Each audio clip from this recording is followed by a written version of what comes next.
the elections, Roseanne. We are in the craziest time that I ever remember in America right now. Greatest fucking E.T. Barnum on fucking drugs. That's what it feels like. Yeah, it's awesome. Yeah. Do you love it? Do you love it? every fucking second of it. Yeah. I can never sleep. I'm up like, I can't stop reading. It's so fascinating seeing what they're doing to us all. You know, they're really trying to factionalize us. They're trying to divide us. They're trying to divide us on every single non-issue they can dream up. You don't like Hillary. I know that much, right? You're not a Hillary. I'm not a Hillary You're not fan. a Hillary chick. I like her. Yeah. I've met and had dinner and lunch with her. I've spoken to her about women's issues and Jewish issues and things like that, and charities, and how I don't think that charities should, you know, I do think charities should be above being taxed, but by God, they shouldn't have a fucking bank's worth of money if they're trying to help people. Right. They shouldn't be buying fucking property in Dubai. Right. So isn't there What something... do you say about a profit-making charity? That right there, I start seeing the duality of everything. I mean, before that. Yeah, I saw something... It's all just a double fuck, a double mind fuck, a double talking, big brother mind fuck, where the rich is getting way richer. Anybody who's contaminated with money is a filthy, dirty fucking rat, and that's the bottom line. Capitalism is on its deathbed. So what do you think is the better option? Because I want to talk about the movie a little bit, and you talk about sort of socialism, but not sort of pure solutions, socialist solutions. Such as stoplights, streets, and I believe health care. You pay your taxes to get something. You pay your taxes, and as I say satirically in my movie, in a decent socialist structure, one receives health care or something for their taxes. Schools, they don't turn around, pay their taxes, and then pay for schools too. This is National Socialism.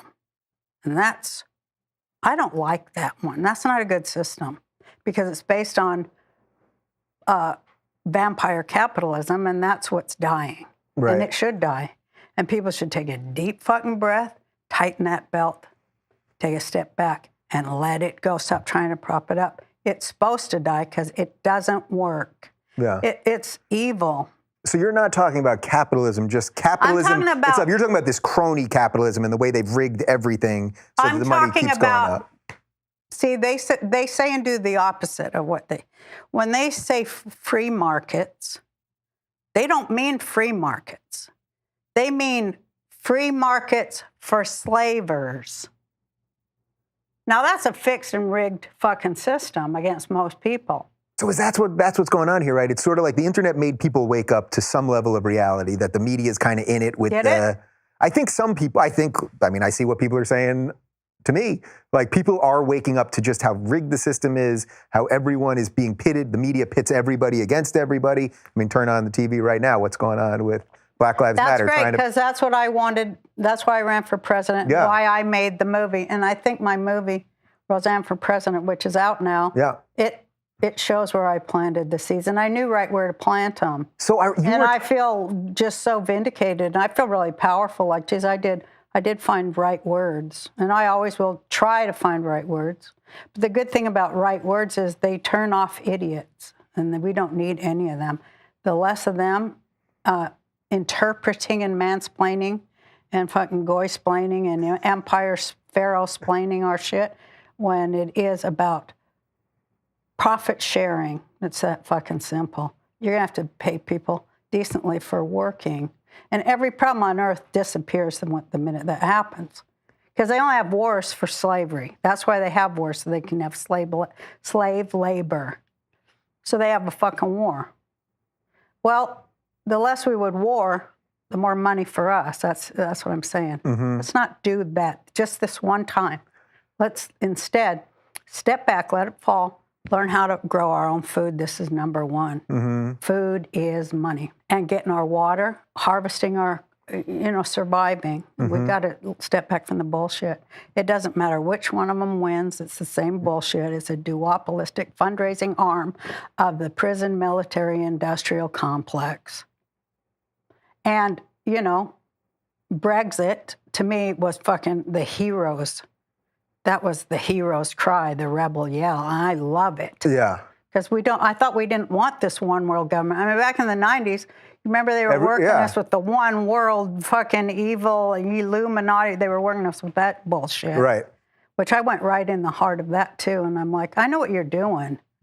And when you tell people you know what they're doing, it explodes them. So what do you make of the whole Black Lives Matter thing? Because this is it. I mean, I feel like this is going to be the issue until the election, and probably much, much longer than that. Well, I have black teenage males in my family. And it's very frightening, and it's not like they're making it up. It's true and real. It happens too often. It happens to Hispanics a lot here too, but they don't report it as much. Mm-hmm. And they're also locked up hand over fist. But it's just, it's the news again, wagging the dog. Yeah. So the news basically wants us all to hate each other, right? Like it's just giving us good stories that interest us. That's all. It's speaking to the demographic that it wants to fleece. Yeah. Hello, it's capitalism. Yeah. So what do we do? But it's bullshit. How do we get some smart people to? You don't. It's me. That's it. That's it? All there fucking is. That's it. And I'm so tired of people not seeing that. But I've gone crazy over it for quite a while. But I'm like, well, and. As a Jew, I believe that everything does happen for the good. Is that a Jew thought, that things are going to end up well? Because the history of the Jews, a lot of bad stuff happened. It's been a sort of a one endless bad thing after another all along. You know what I mean? Like we've been pogromed and holocausted and some other stuff. Yes. So how does it get to the good part? Just this once, we'll do the right thing. Just this one time, please. That's why my prayer is just this one time don't listen to these fucking paid leftist, fake left assholes. They're full of fucking shit. They're anti-union. So you call them the fake I say left. We can put the PAL back in Palestine, Palestinian. Yeah. Because, to me, as an old socialist, and so were my grandfathers, grandmothers, they were the fucking shit that thought this shit up. They weren't greedy pigs, and they didn't want to kill people. Mm-hmm. They just wanted profit sharing. They wanted to be paid fairly for their labor. And I think that that's the only real issue on earth. And everything is a labor issue that can easily be solved if you take all the drama and bullshit out of it, and it could be easily fucking fixed. And then we would so evolve to such a fucking different place. And I think we're going there. Our technology proves that we're going there. And at the top of the pyramids where those programmers sit, there's a lot of really moral people, more and more. Because I think that at some point, I say, after that dark night of the soul that we all have, rich, poor, any color, whatever, every culture, you got to make the decision to look yourself in the face in the mirror. And some people, they don't have no reflection. Mm-hmm. And no self-reflection means they're not really a person. They're not really human. So basically being present, I think what you're saying, sort of being present in your own self. And being aware. And being aware is really... So hard. It's hard, but it's really the most human thing you can do, right? Because that's how you don't get manipulated by all these people that are trying to split us all the time. It's the only human thing. If you can do this, then you can avoid that. Yeah. Evil isn't really a person, although there are people who follow evil. Mm-hmm. But evil itself it's a thought. So it's easy to turn it off. Yeah. And it should be turned off. Yeah. That's why I always talk about ideas on this show, because I believe that good ideas will always beat bad ideas if you let them be spoke of. Where now... What? Yeah. What kind of crazy shit was that? That was crazy? Yeah. After what I've listened to for 20 minutes, that struck you as crazy? Explain that good ideas, that we have to have free speech and let everyone say whatever they want. that true You mean freedom. Yeah. Real freedom. That real freedom will for always... good. Yeah. Because freedom only works for good. It never works for bad. And I mean, there's a shortcut for you. Freedom always works for unity, profit sharing, justice, for women and children. Right. Nobody ever said, I'm too free, right? No society was ever, well, why did they crumble? Well, they were too free.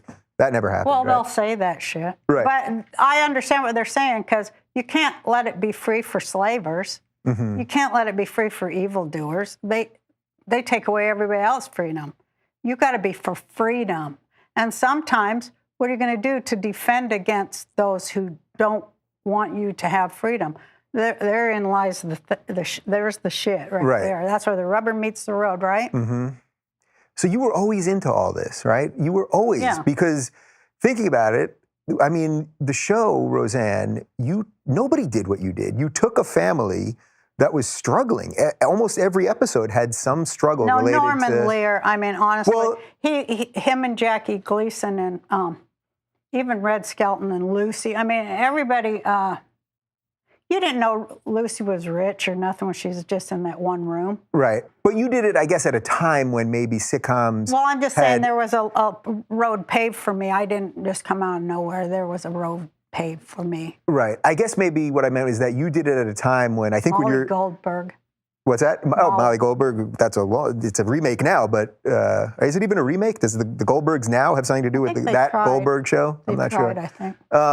But I guess what I meant is that your show came on when Cosby showed a very sort of middle class or almost upper middle class black family, which was really interesting and groundbreaking. And then you came in and said, here's what middle America, the part that everyone forgets.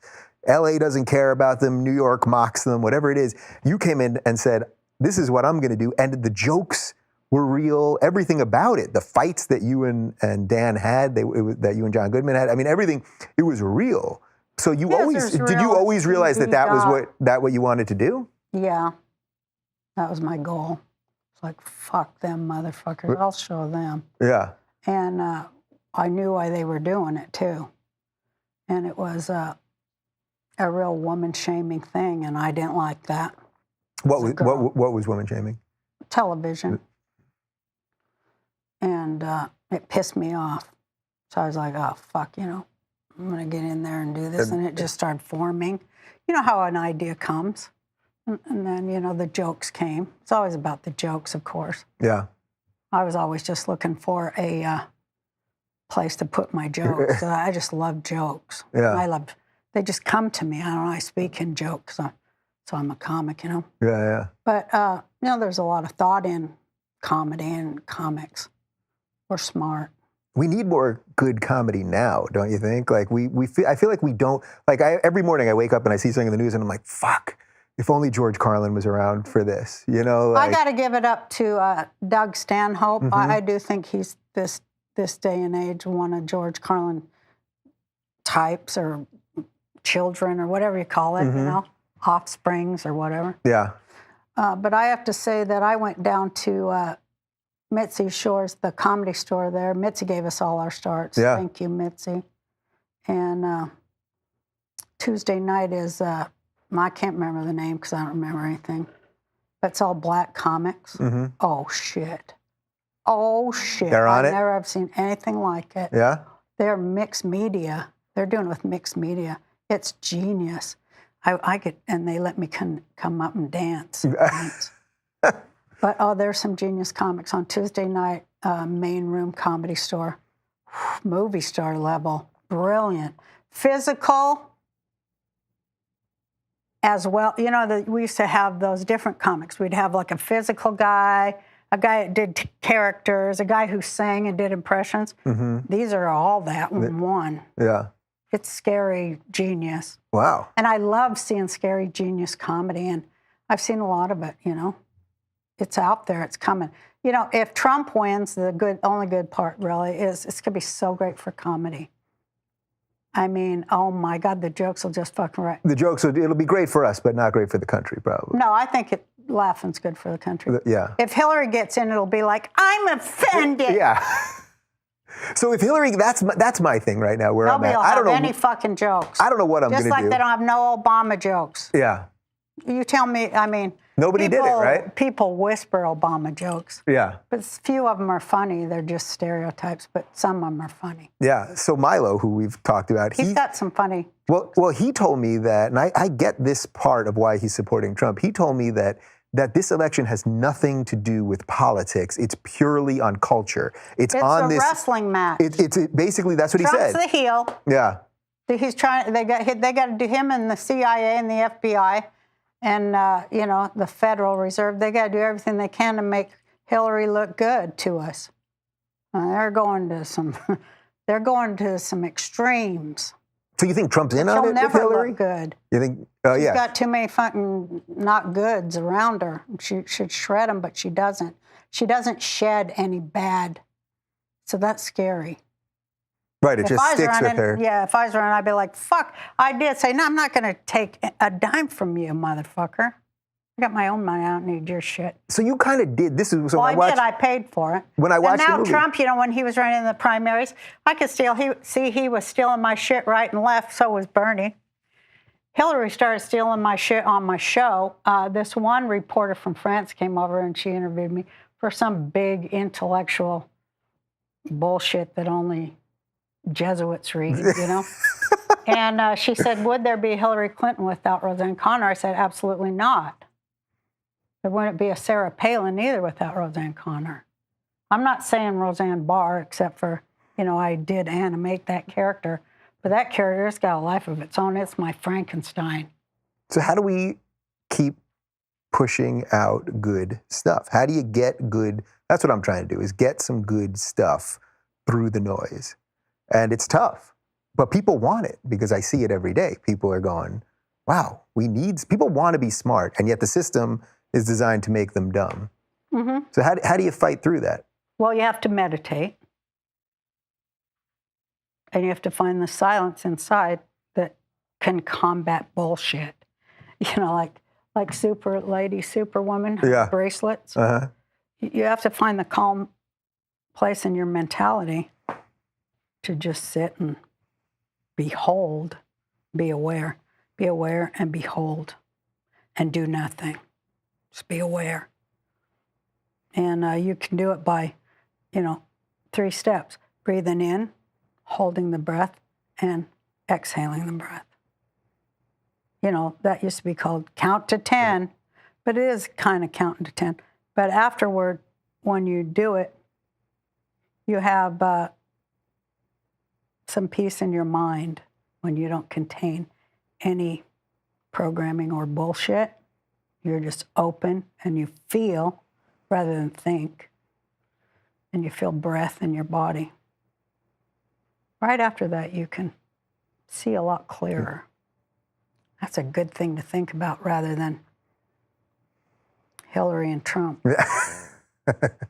Be in your body and be aware of your body, of the food you grow and the excess of the food for profit sharing, because you might have to share your profit with your neighbors in order for them to barter something of equal value to you, because you're going to probably be without money. So these are real things. They're not bullshit things. Money's paper. It's bullshit. It doesn't exist anymore. It's not backed up by anything. Just paper. Yeah. Why do you work so hard to get paper? For food, shelter, clothing, and community and safety. Well, you already got that shit. If you work it, it's right in front of you.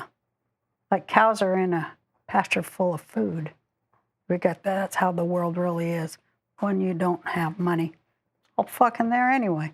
You don't need paper to grow a tomato. Right. You don't need to work. People should be working 4 to 6 hours a week.